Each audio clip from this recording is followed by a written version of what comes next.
Mr. Barish. So we're good to go. Perfect. Thank you. So, Ms. Lieberman, do you want to start, please? I would love to, thank you.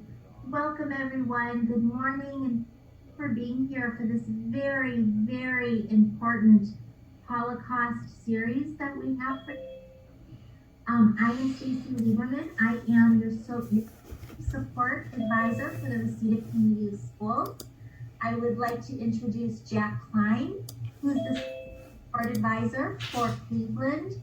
I see Dr. Alana Burton, who from Monroe. I'm not sure if Tricia Gillick can be here, and Sylvia Burton and Sarah Shivas. They're all your systems of support. There's Sylvia from Kennedy Knox. Also, Mr. Ramirez, I'd like to introduce you and thank you for putting this on for us and for supporting us with this. And it is my honor, absolute honor, to introduce Mr. Joseph Alexander, who's going to talk to you today about his experience. Thank you, Mr. Alexander. Okay. My name is Joseph Alexander. I'm a Holocaust survivor from Poland. And I survived 12 camps. I come from a small town in Poland.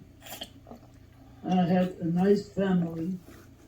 I had a parents, 3 sisters and 2 brothers, and I'm the only survivor. My father was in business, and we had a very good life in Poland until 1939, when the Germans came to Poland. After a few weeks, they came to town, and most probably people know, in Europe, every town has a town square. And the town square is where most of the business are. We lived in the town square, but the second house won't own the square, and the third house was an uncle of mine.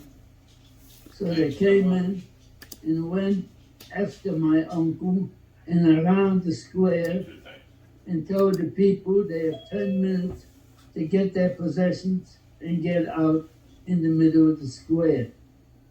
For some reason, I'll never know why they left those 3 houses where we were the second house. Anyway, then after this, a rumor started that they're going to come back 3 days later and take the rest of us. When they came into Poland, they divided Poland in 2 parts. One half was annexed to the Third Reich, to Germany. The second part was Poland under German occupation. So we lived under the part where we were annexed to the Third Reich. So my father had 3 sisters living about 25 kilometers before Warsaw, which it was the other part of Poland where was Poland under German occupation, and their life was going on almost normal. So my dad said, we're not going to wait for them to come and give us 10 minutes. So we went out. We have big, deep wagons, a horse-drawn wagon, 6-8 feet deep. So he got a deep wagon, and he packed up most of the stuff from the store and put a few pieces of bedding on top, because from our part to the other part, you had to go through a border. So that put some household goods on top that we'll move. And then my parents and my one sister and my younger brother, they left. I remained with two older sisters, and we got another wagon, and we were loading up a second wagon. In the meantime, we had Polish people coming in from around town trying to buy anything they can get, because now you take the business people out, they won't be able to get anything. So I sold a bicycle to one man in a boat of shirt material. On the way home, he had to pass the police station. So past the police station, he got stopped, and I want to know, where did you get this? He said, I bought it. Then show me a receipt. I said, I don't have a receipt. Then go bring the person who sold it to you. So he comes back to me and he says, you have to come with me to the police station and not they're going to come here. And we have a wagon loaded, ready to go. So I went with him and he asked me, did you sell this? I said, yes. Why didn't you give him a receipt? I said, we informed him we didn't give receipts. So I took the boat, the material, smacked the guy and go. And I went back and my sisters were waiting for me and we took off with the second wagon. And we came to a little town named Bologna, about 25 kilometers before Warsaw. People were still in business and life was going on almost normal, but everybody has to go to work. So after being there for about a couple, 2-3 weeks, I went to my first camp. It was 1939. I went to the first camp, to a camp. We were building a canal. You stayed in the water up to the knee without boots. And this was a camp where you worked during the week. On the weekend, you could go home. So I worked there, and I was given blood poisoning. I get sores on my arms, on my legs. So one weekend I go home, and I said I'm not going back. So Monday morning, the police came to look for me. My dad said, he's not here, he's supposed to be in the camp. So I stayed away from home for a while. I stayed from home, we lived with cousins and their friends. Until that was a time where they started to build in Warsaw the wall where the Warsaw Ghetto was going to be. So after they got finished building the wall, they came out with an order with all the Jews within 50, 60 kilometers in the surrounding area of Warsaw had to move into the ghetto. So I moved into the ghetto. Yeah, you can't even imagine the things what's going on in the ghetto, because it was a very small area. They picked and we put in 260,000 people. So life was miserable. People were dying every day. You walked out in the morning, there was dead people on the streets, on the sidewalk, everywhere. It was very bad. And so I lived in the ghetto for over 4 months, almost 5 months. And we found out that back home, since we left, nothing changed. Everything remained the same. So my parents decided for an older sister and I had a younger brother and we should go back home. So to go back home is to get out of the ghetto. So we paid off the guards at the gate to get out. And we got out and decided I'll take one street and my sister and brother take another street. And we walked to the outskirts of town and that's where we meet. I walked for about 2 blocks and I had a Polish teenager comes over and said, give me some money, I'm going to report you. So I gave him some money and I kept walking. I thought I gave him some money, I got rid of him. And I kept walking, but he got on the streetcar and rode the streetcar for about 2-3 blocks and he comes over again, give me some more money. So this time I gave him some more money and I changed the street and I lost him. And I walked to the outskirts of town and I met my sister and brother and we went home. So we came back, and I say everything was the same. Except it lasted 3 days. I was free for 3 days.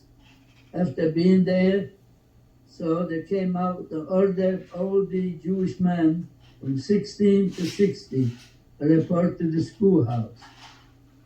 So I report to the schoolhouse, and off I went to the camps. And that's how I was going from camp to camp. The first camp I went to, we were building a dam. And we had a little electric carts where you load them up, and one place they take it to another place and they dump it. The work was very hard work. We had to use picks to loosen up the ground so we can fill up those loads.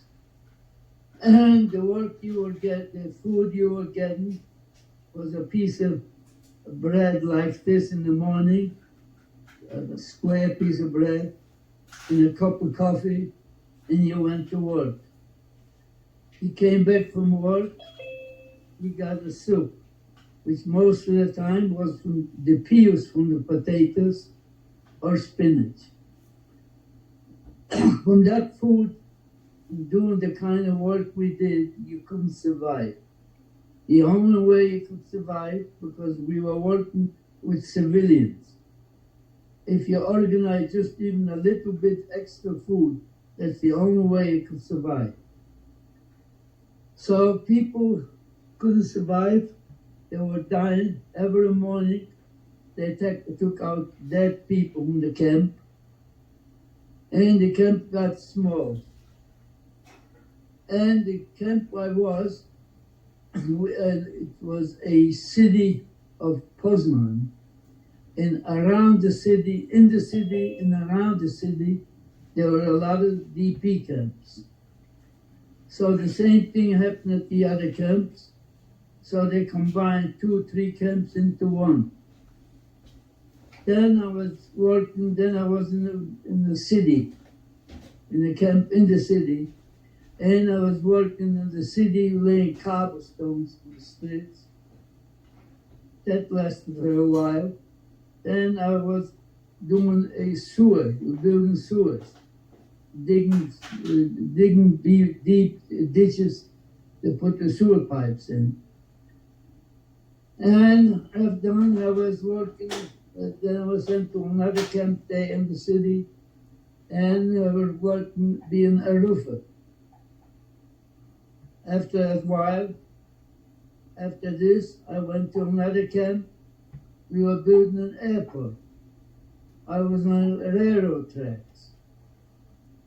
So after being 7 camps, a train arrived, and it wasn't a passenger train, a cattle car train, where they put 40, 50 people into one boxcar with a 2-foot window, and they put it in and closed the doors. And the destination we were going, it takes maybe 5-6 hours at the most. But we were riding around for 3 days with no food, no water, no facility, nothing. So people were dying on the train. After 3 days, we arrived in Auschwitz. So we came to Auschwitz. The train stopped down to this little town named Oswiecim. And the train stopped downtown. Later on, they built the trains to go straight into the camp. But when we came, we stopped downtown, and about train up, the doors opened up, and about 30 to 40% of the people who were on the train were dead already. Whoever could walk, you walked out, and were lined up in rows of 5. And we met Dr. Joseph Mengele. He was called the Doctor of Death. He selected people for human experiment or to the gas chamber. So he said, I'm going to select the people to go to the left. Those people are going to be taken on trucks, because it was 6 kilometers to walk to the camp. And picked me, and I come over to the left. See, if I would come from home, I wouldn't maybe know the difference, but I was already in 7 camps.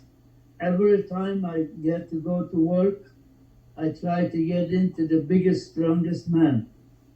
And here he tells me to go to the left, and I look around and I see sick people, old people, young kids. I said, these are not the kind of people I like to be with. My luck was, it was after midnight. If it would have been daytime, I don't think I could have done it. And Dr. Mengele moved further down. I ran back to the other side. If I didn't run back to the other side, I wouldn't be here talking to you today. Because the people on the left were taken on trucks, went straight to the gas chambers. So I went back to the other side and we walked to Auschwitz. So I came to Auschwitz, I got a shower, and after came out of the shower, I got a tattoo. Can you see this? Mm-hmm. Yeah. 142584. And from that moment on, that was your name. You had no name anymore. So that was your name. So you got the tattoo, and there's Auschwitz 2, it's called Birkenau. And we walked over about 3 kilometers. And we walked over to Birkenau. Now, I was in Birkenau for a long time, and believe me now, in Birkenau, I saw people were running, the fence was electric wires were the fence. People were running to the fence to get electrocuted. I saw people being beaten to death. It was very bad. And I saw Dr. Mengele 2 more times in Birkenau, but both times he was far away from where I was. So I got through all right. Now I was trying to get out of the camp because they were taking a lot of people out and they weren't bringing any people in. So after a while, they said they need tailors. My grandfather, my father were tailors. So I report, and they come right in front of me. They said, okay, we have enough. You go back. We don't need any more. So I'm still back in the camp. And after a short time, that was a time where if you heard about the Warsaw Ghetto uprising, it was in April of 1943. There was a big uprising in the Warsaw Ghetto. So after that, they said they need a big transport, but they didn't want to take any people from Poland. They only want people from Hungary, Greece, Italy. But on the end, they were short about 300 people. They said, now we take some people from Poland. So I report, and the same thing, we got on the train and riding around for 3 days again, the same with no food, no water. And I was going back to the Warsaw Ghetto for the second time. We went back to the Warsaw Ghetto to clean up after the uprising, because during the uprising, they burned down all the buildings, all the houses, buildings, everything was burned down. There's just some remaining walls were there. And our job was to take down those walls brick by brick and clean them up and put them up in stacks 6-8 feet high. And in the meantime, there was no camp. So they gave us some prefab. We had to put together some barracks, and we had no facility, nothing. So the shirt I was wearing, there was no shirt left. It was eaten up by lice. Until we built a camp on Sunday, You went and you got a shower, you got some fresh clothes. so we were doing that for a while, and then the typhus broke out. The typhus is when you get a high fever, high temperature. Whoever reported to the hospital, I never saw anybody come out. Nobody ever came out. And I got the high temperature, but I had a couple, we called it a couple, was a foreman. He was also a prisoner. He was a German middle-aged man, and he didn't care if we worked or not. So when I got that fever, I was sitting behind those stacks of bricks for about 3 days like this, my arms crossed over, until I got over that temperature. And we would start walking, just cleaning up the bricks. And the Polish underground tried to attack our camp and to free us, to free our camp. But they were unsuccessful, fighting all night. So the next morning, they closed the camp, and we had to get out of town. So to go get out of town, we had to jog, because they were afraid they're going to attack us in the city. The underground was going to attack. So I had to jog to get out. Got out of town late in the afternoon, around dusk. And they put us up in a big field where the farmers graze the cows, and the ground is very moist. So they put us up on that field, and whatever means you have, a knife, a spoon, anything, you could dig up some mud, and he took the bottom of the shirt, squeezed the mud through to get a little water.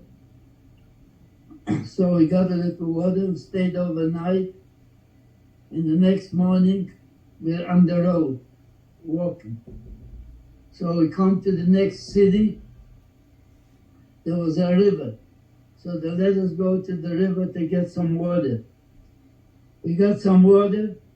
2 of our people went a little too far into the river. They thought maybe they want to escape, get out on the other side. So they were shot, they were killed right in the river. So we got some water and start walking again. So we walk again, and we come to the next town, where was the same river. So they said this time only 100 people at a time can go to the river to get the water.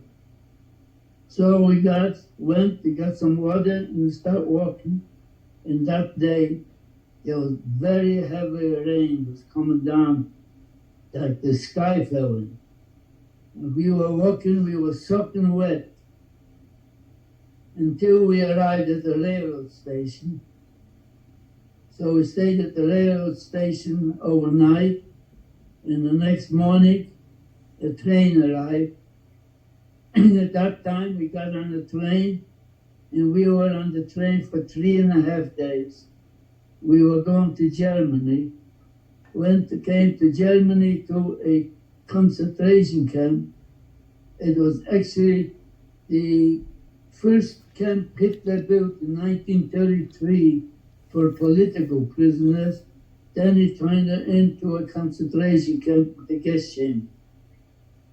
A camp named Dachau. I came to Dachau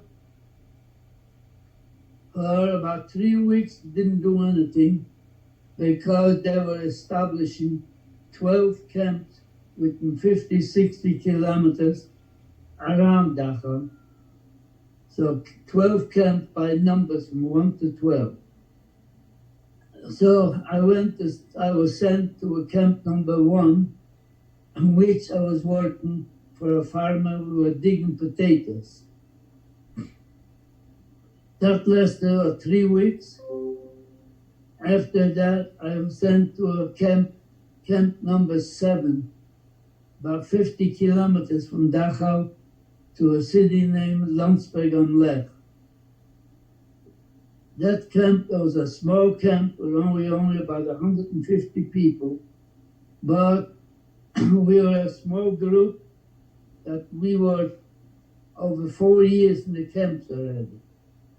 So we had the privilege of getting the better jobs. And that was the only camp I was where women were in the same camp. They were blocked off by a wire fence, 1/4 of the camp, and we went to work together. So my friends got some jobs. They were worked in the kitchen. Some were the police in the camp, and some other little jobs. And I got a group of 10 people. We were 5 boys and 5 girls. And I was working right outside the gate to a kitchen for the German guards. And I had 2 German men in charge of the kitchen. They weren't the regular army. They were the OD uniform with a swastika armband on the arm.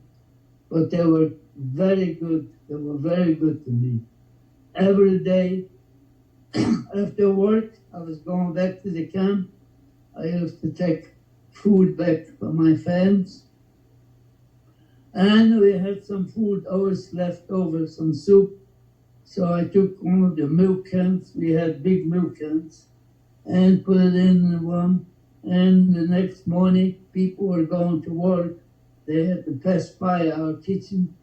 So I used to stop them and give them some food. A couple of times, the officer in charge of the German guards, complained that I'm holding up the people from going to work.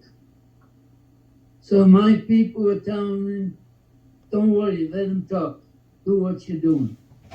And I did it, and it lasted for quite a while, until actually April 28, 1945, all the subcamps had to go back to Dachau. So we came back to Dachau, stayed overnight on the field there, and the next morning we were going what they called a dead march. They supposed to take us in. There's a ski resort in Germany named Garmisch in the mountains. So they're supposed to take us there and kill us in the mountain. But we were walking for 2 days, so we knew we're not going to be walking too far, because I could hear the fighting. We knew that the American troops are not far behind us. So we walked about 2 days and crossed the little bridge, and the little bridge was blown up. So our group was divided in 2 halves. So I was on the side, on the right-hand side, and we were in a little village, and there was a little forest in the village. So they asked the volunteers to take these sick people into the village and put them into the farmers, into the barns of the farmers, and for the volunteers to come back. And one of the volunteers was a friend of mine. So on the way back, they found a dead horse in the snow. So they cut up some pieces from the horse, and my friend came back and he gave me a piece of meat. Here's a picture of my friend. That was him here, this one here. That's all right, his name was Joe Buddha. And he comes back with a piece of meat and he said, hey, do something. So we were in the forest, so I had plenty of wood. So I made a fire in a barbecue. And believe me, that was the best meal we had in a long time. And during the night, the guards disappeared. We didn't know until the next morning, because the German police came in the morning between 8, 9 o'clock, and they took us into that village and they disappeared. So we just walked around the village, nothing, we didn't know what to do. And between 12 and 1 o'clock, an American tank moved in and we were liberated. So we were liberated, the American tank, and then the troops were behind them, trying to block off that village, not to let anybody out. But we were a group of 9 of us. We were in the camps over 5 years already. We didn't want to get blocked in. So we broke through, and we started to walk to see where the next town is. So we walked for about a kilometer or two. It was a bakery. So we got into the bakery, and everybody got a bread. You had a bread, you were okay. And we walked and come to a town named Bartels, about 40 kilometers from Munich. And we see 3 American soldiers. They were walking, they couldn't walk. They were holding on to each other, they were so drunk.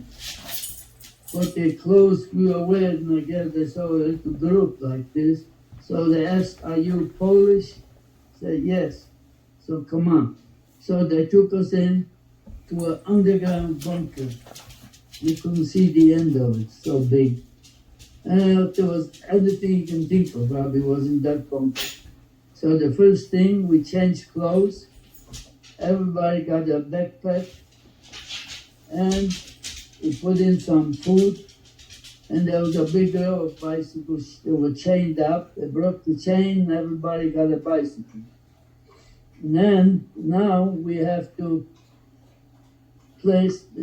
find a place to stay.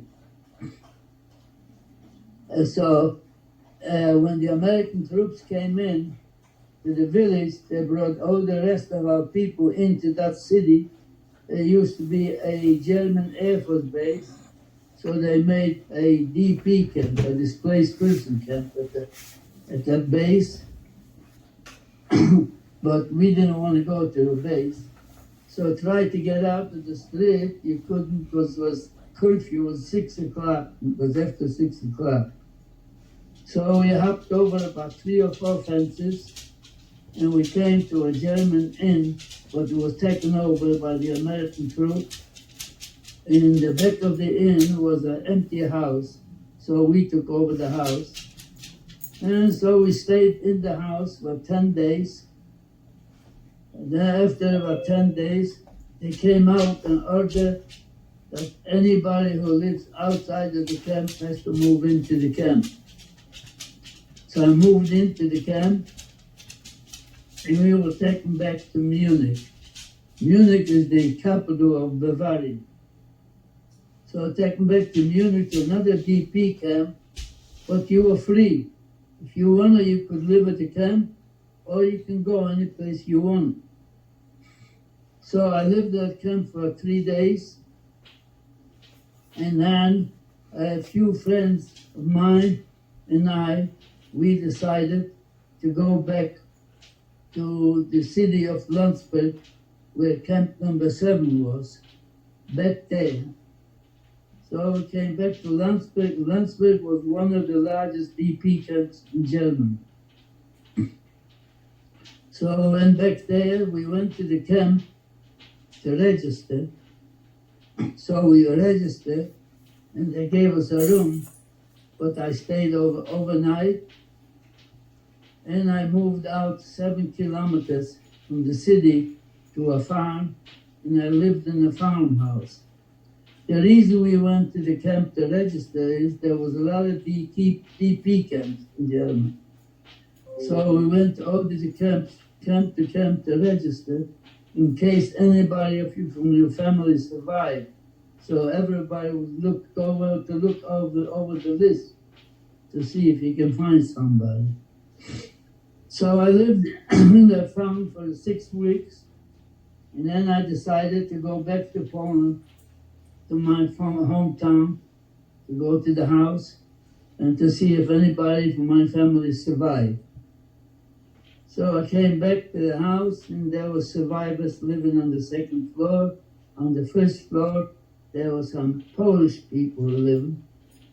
And they told me that nobody, my immediate family, except one cousin of mine, survived. And he survived, he lived in a different town.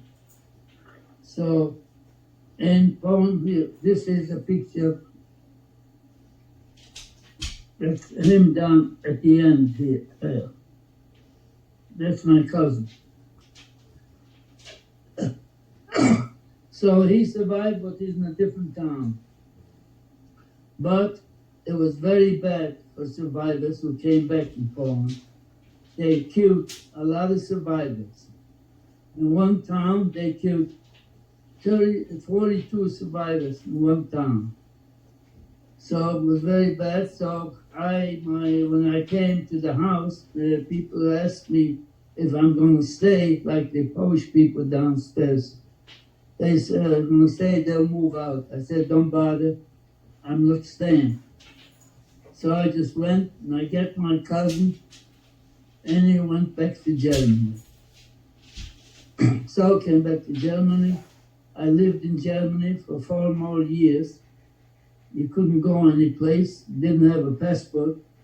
So you had to wait until some country opens up and wants to take you in. So for 4 years I lived there.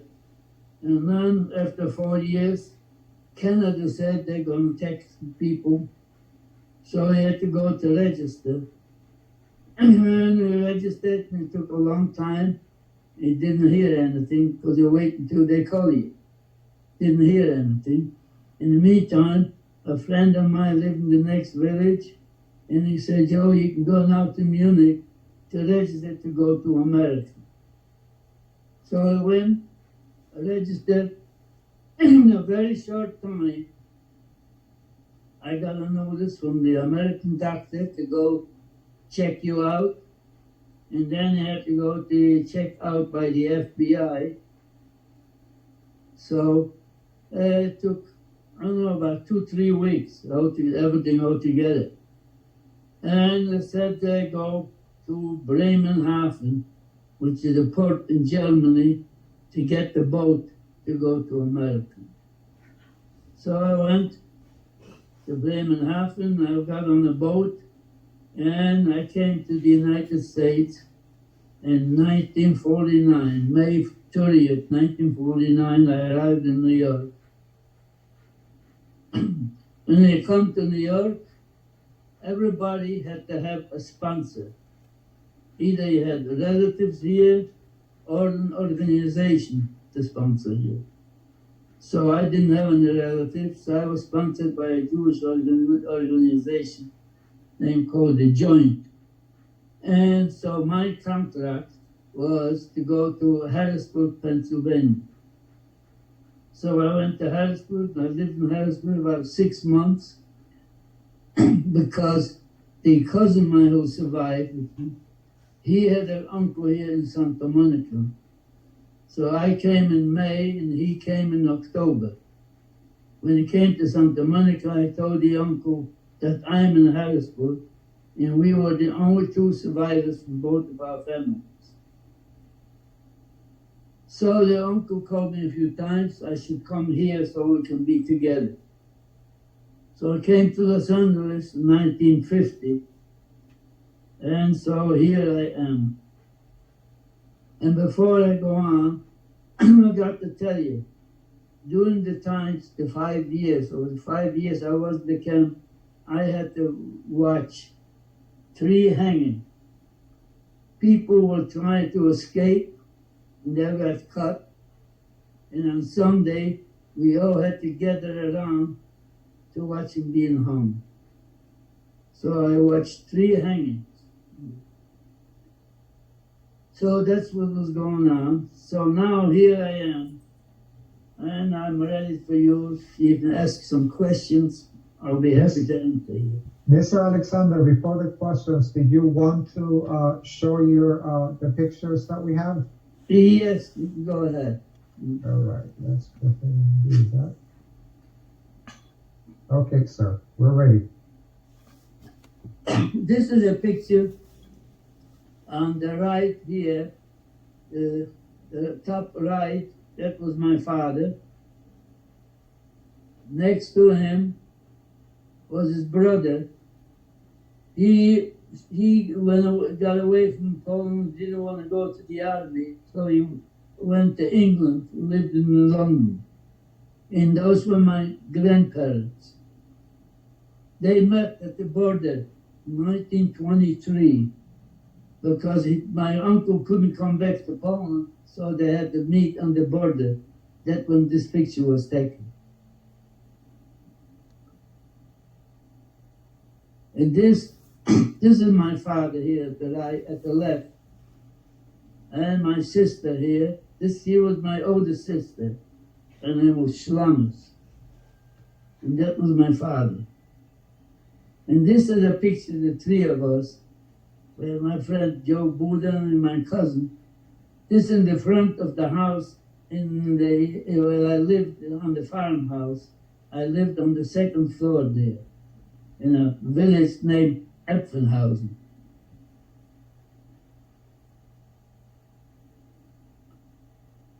This is my paper, liberation paper from Munich. It shows here that I was in the camps from 1939 to May 2nd, 1945.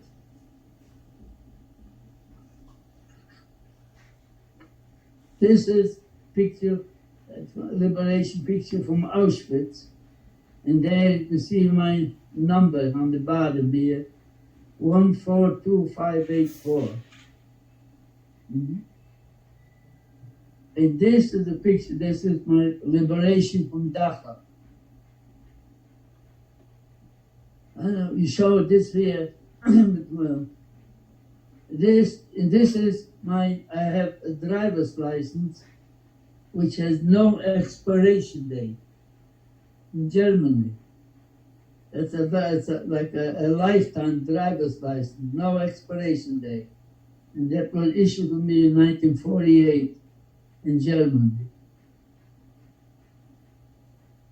Here's a picture in 2015, May of 2015, I was invited by the German government to celebrate 70 years of liberation of Dachau.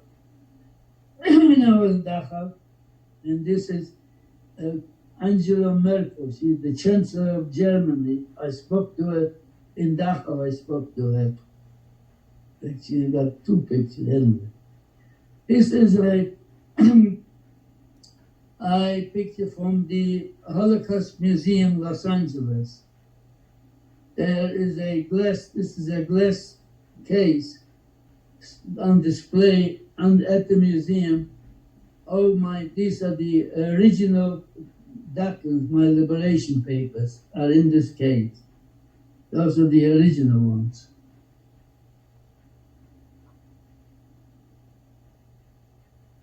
And well, here's my number again.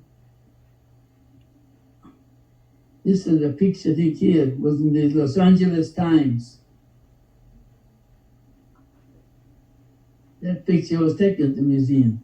Here's a picture. This is how we lived in the camp. One section was for 3 people. And on the bottom, the second row here in the middle, at the end, that's right there, that's Elie Wiesel. That's him here. That's the camp in Buchenwald.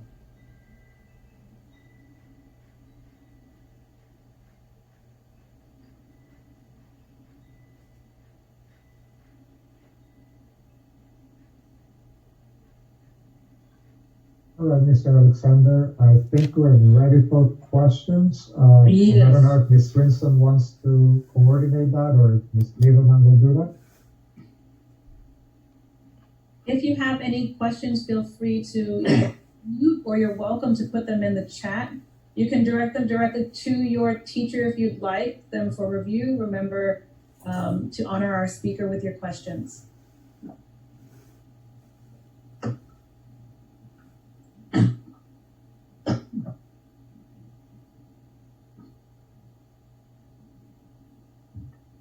So while we wait for questions, Mr. Alexander, how old are you, sir?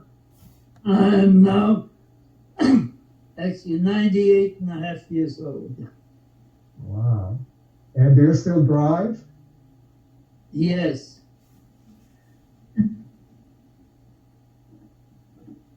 So I do have one other question while we wait for student questions. And by the way, Ms. Winson, they can go ahead and unmute whenever they're ready. What kept you going through all those years in the camps? Well, that's why I've been asked by the students when before the virus, when I used to go to the schools to talk to the students, a lot of times they ask me, why, how come you never gave up? Did you ever think of giving up? From what you watched, what you saw. I said, no, I never gave up. I never lost hope. I always believed in God, and I never lost hope. I said, I never give up. I said, I may have a bad day today, but I hope tomorrow will be a better day. Excellent. Thank you, sir. And I'm going to turn it back now to Ms. Winston. I understand that we have some questions in the chat. Yes, we do have a few questions in the chat. Looking back, but it says, are you able to say how you feel about the humanity that you were either shown or denied during your time during the Holocaust? Well, you know, there's a lot of anti-Semitism going on now. And people, a lot of deniers that the Holocaust never happened. So I say to people, if ever you hear somebody like this talking, don't listen to them. I call them they're crazy because the evidence is still in existence. All the camps, Auschwitz, Dachau, Majdanek, Treblinka, Buchenwald, there are thousands of people daily going to these camps, people from all over the world, and seeing the evidence. So that's why I say they're crazy and don't listen to them. And if you do hear anything that you don't like, report to the authorities. Because, 6 million Jews were murdered. 1.5 million kids. And why were they murdered? They were not criminals. They didn't commit any crimes, only because they were Jews. That's why. So that's why I say, don't listen to these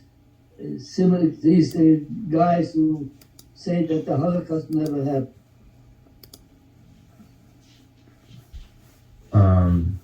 Mr. Alexander, may I, Ms. Wilson? Yes, go ahead, Mike. Mr. Alexander, I'm Mike, and I would like to ask you a question. During your time in Germany during these torturous times, did you ever think of escape plan? No. Well, that's what I've told you before. I watched 3 hangings when people would try to escape, and that's what happened to them. They got cut and they got hung. Did you know any people who tried to escape and actually escaped? No, I don't know anybody. I never knew anybody. I have a question in the chat. Mr. Alexander, why do you think it's important to tell your story to groups of students? Is the reason, like I say, because there's a lot of anti-Semitism going on now. Is the reason I talk to them to let them know. Because I believe that God wanted me to survive How come I survived and my whole family? That all were murdered. I'm the only survivor. So I think that God wanted me to survive so I can tell people what happened. So that's what I'm trying to tell, and especially young people. Thank you. What I also in the chat, what motivated you to keep going? What motivated you to see the light at the end of this very dark tunnel? Well, because I wanted to survive. I wanted to survive, so I did anything I could to avoid any problems to get in. I saw people being beaten to death. People were beaten and doing a lot of stupid things, so they didn't survive. I was never touched by anybody. I tried to stay away from that. So, because I wanted to survive.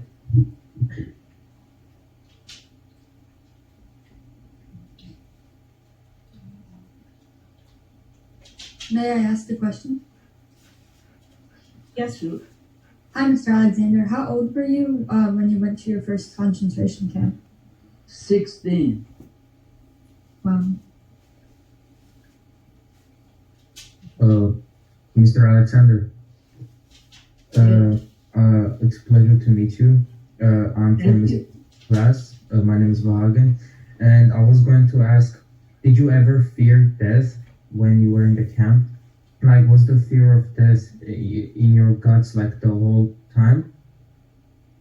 Yes. And the whole time in the camps, you didn't know if the next day if you're going to survive. Especially, when I came to Auschwitz, like I told you, and Dr. Mengele told me to go to the left. And if I didn't run back to the other side, I wouldn't be here today. To me, it's like I was reborn again.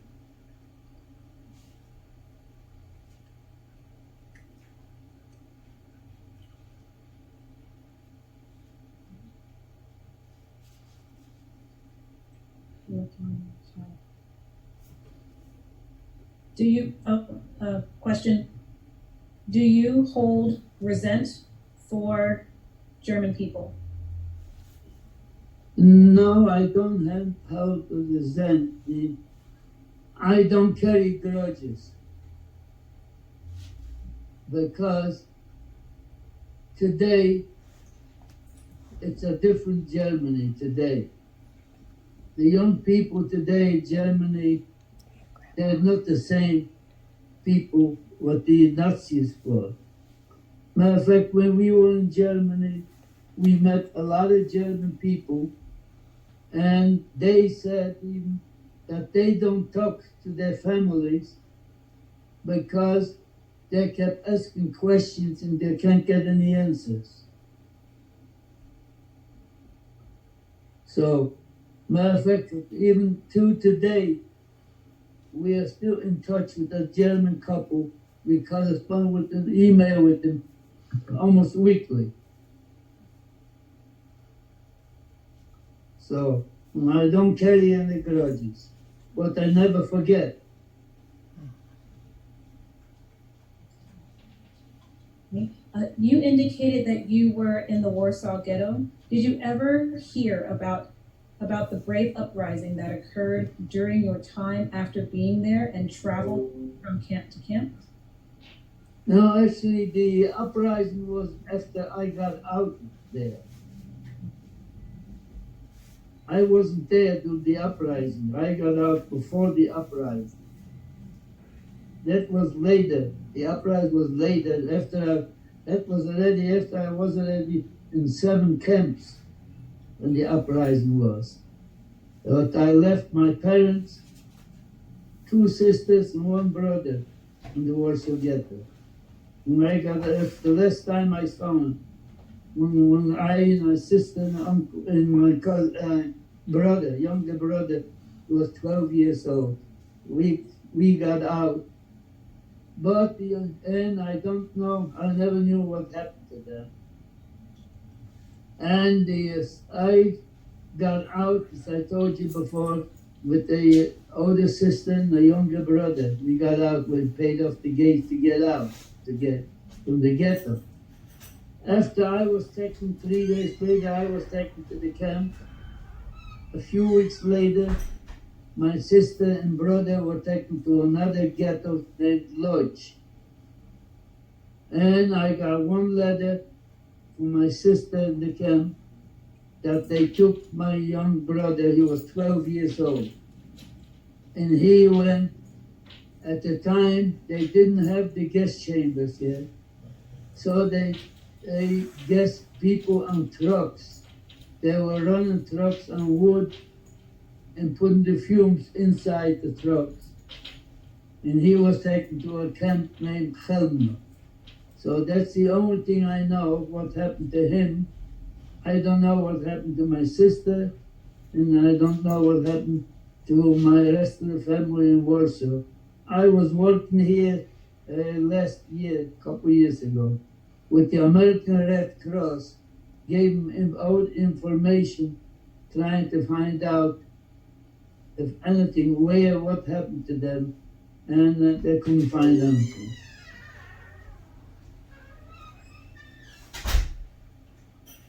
Mr. Alexander, I would like to ask if there was any like soldiers inside the camp who actually showed sympathy or was nice to you while you were there. No, I don't either way. I don't know either way because I never had any contact with any of the soldiers.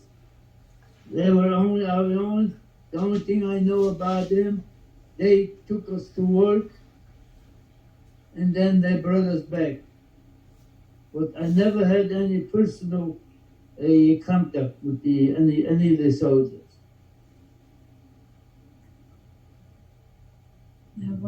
How did you adjust to life once your camp was liberated? How did you cope with the experiences in the camps? It wasn't easy because I was liberated in Germany. I was liberated in a country where I wasn't born.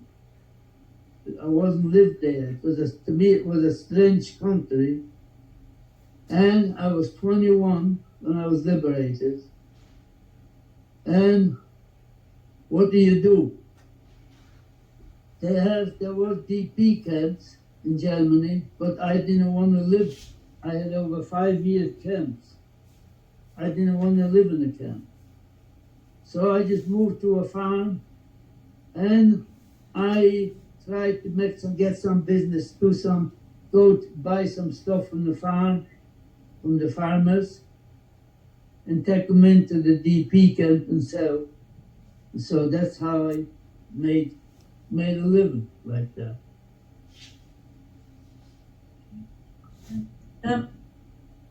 How did people treat you when you first came to America? I first came to America, actually, I think I couldn't complain. Everybody was nice, actually very nice.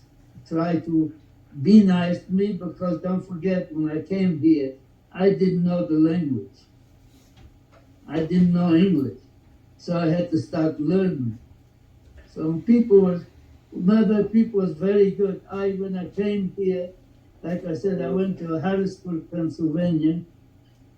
So I got a job there working for a man who actually he came in the 1920s from Poland. And he had a tuxedo rental and cleaning store. And I worked for him as a tailor. And a father couldn't be better than he was to me. So it wasn't very hard. It was easy for me to make the adjustment.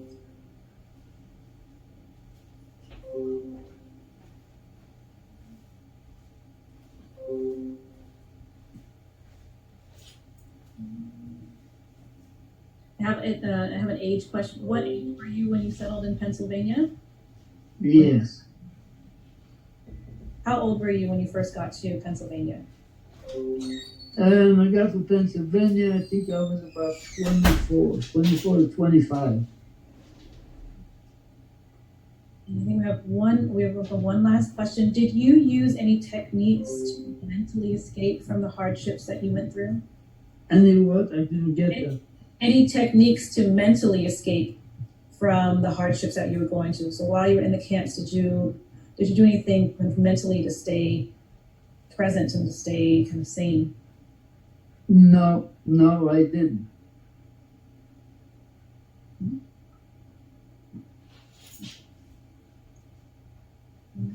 Are there any other questions in the chat? I will make sure that if I missed your, there's one more question, and you let me know if this is an okay question to ask.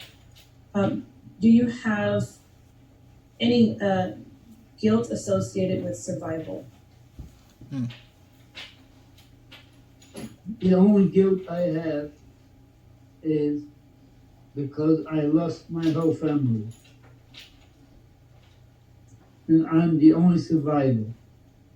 So that's the only guilt I have. Otherwise, I don't have any other guilt.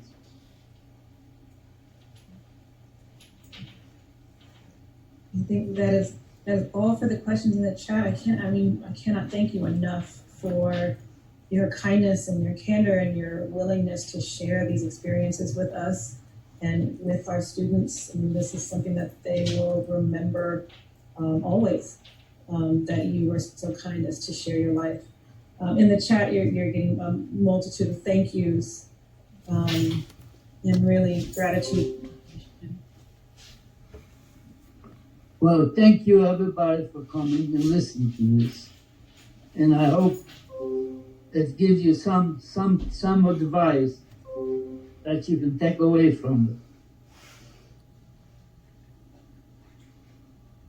Well, Mr. Alexander, thank you so much for sharing your story. Thank you, everybody, for your very thoughtful questions and for your attention to and respect for Mr. Alexander. And thank you, teachers, for being here with us today.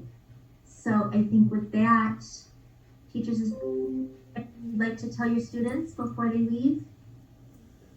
Well, maybe to remember, and they can pass on this to their friends and relatives.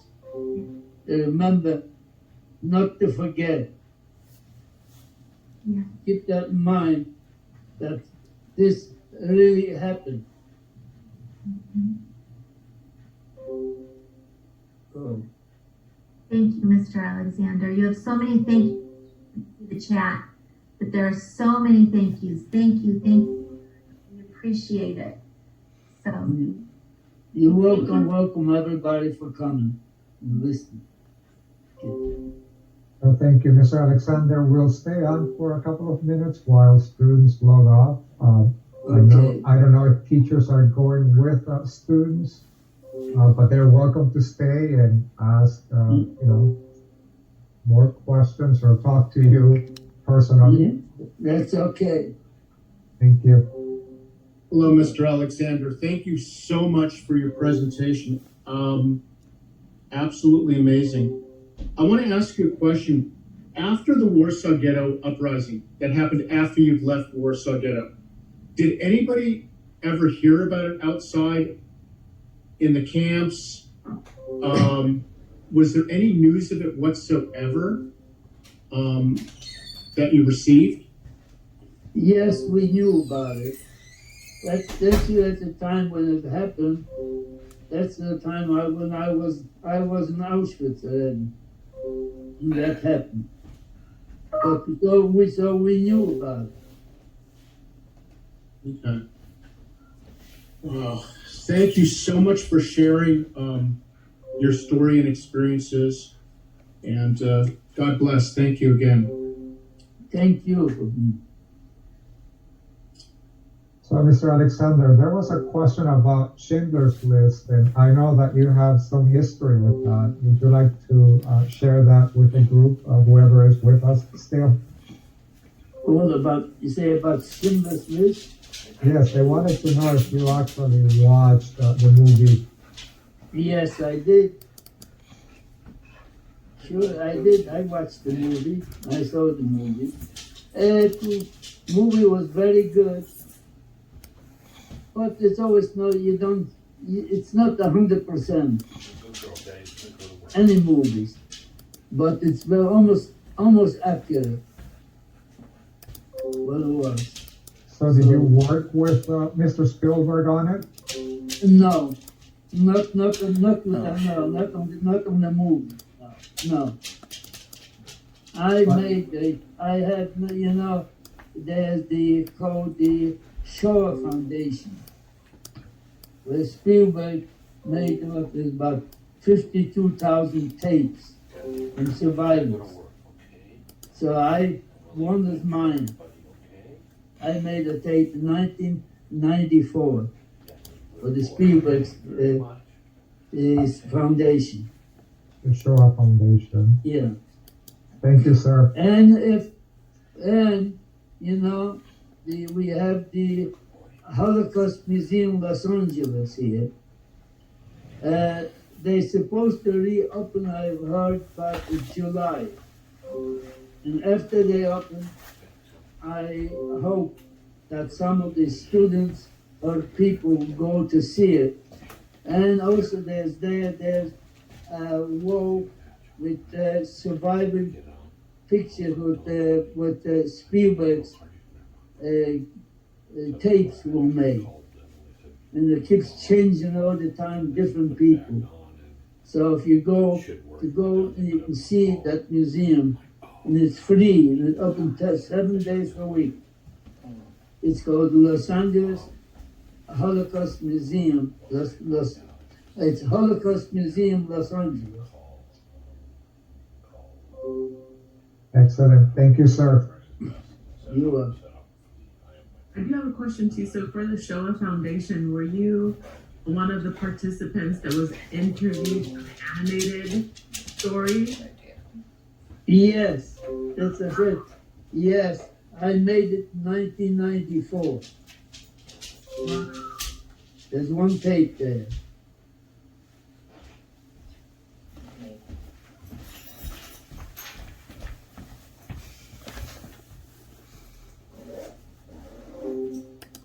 If you go on to Joseph's YouTube page, it is the very bottom video at the end of the videos. I'm his daughter. I'm the one who set up the YouTube page for him. So that's where you'll find it. Thank you. You're welcome. Thank you, Mr. Alexander. Have a nice day. Thank you. You too.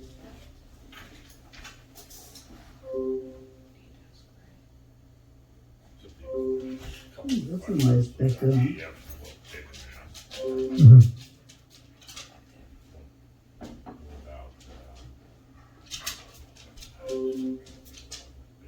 I cannot thank you all enough for I know this is a kind of a rearrangement of schedule, and the students, I'm getting all the messages in the chat and even getting texts. So my email is going off. They are having such an amazing response and reactions, and are so appreciative to you sharing your history. This is history live, and it's just they're really appreciating it, and I hope you feel that. I hope you feel this wave of gratitude and appreciation for your life and for sharing your life with us. So thank you again.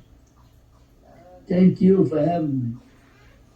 So, Mr. Alexander, tomorrow we will do the presentation again at the same time. Thank you for accommodating the request from sources, like I said before. We appreciate you being flexible. Yes. Very flexible.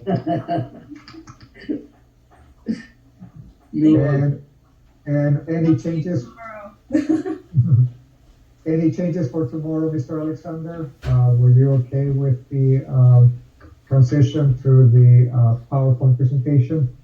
Sure. Yes. All right. So with that, we will connect at 11:55 tomorrow. Ms. Winston, Yeah. do you want to say something? 10:55? 10:55, yes, 10:55. Yes. Thank you for that clarification. 10:55 tomorrow. All right, well,